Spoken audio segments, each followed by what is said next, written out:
بسم اللہ الرحمن الرحیم۔ شرابی اور عالم دین کا مکالمہ۔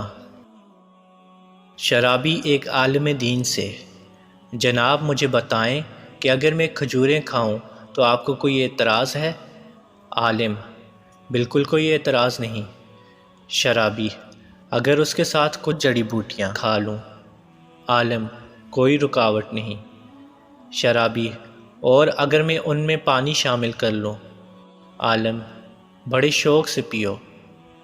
شرابی: جب یہ ساری چیزیں جائز اور حلال ہیں تو پھر آپ شراب کو کیوں حرام کہتے ہیں، حالانکہ اس میں یہی چیزیں تو ہیں جن کے کھانے اور پینے کی اجازت آپ دے رہے ہیں، یعنی کھجوریں، پانی اور جڑی بوٹیاں۔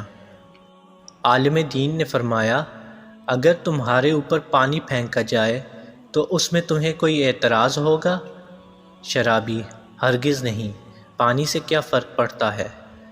عالم نے پھر فرمایا: اچھا، اگر اس پانی میں مٹی گھول دی جائے تو تم اس سے مر جاؤ گے؟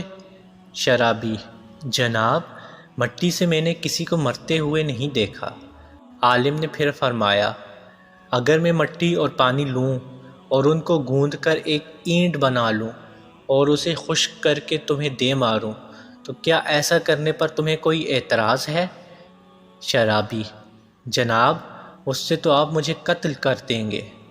عالم نے کہا: شراب کا بھی یہی حال ہے۔ اللہ پاک نے ہم کو جس بات سے بھی روکا ہے اس میں کوئی نہ کوئی مصلحت ہے۔ ہم کو اپنی طرف سے تاویلیں نہیں گھڑنی چاہیے، بلکہ اللہ کے احکامات کی پیروی کرنی چاہیے۔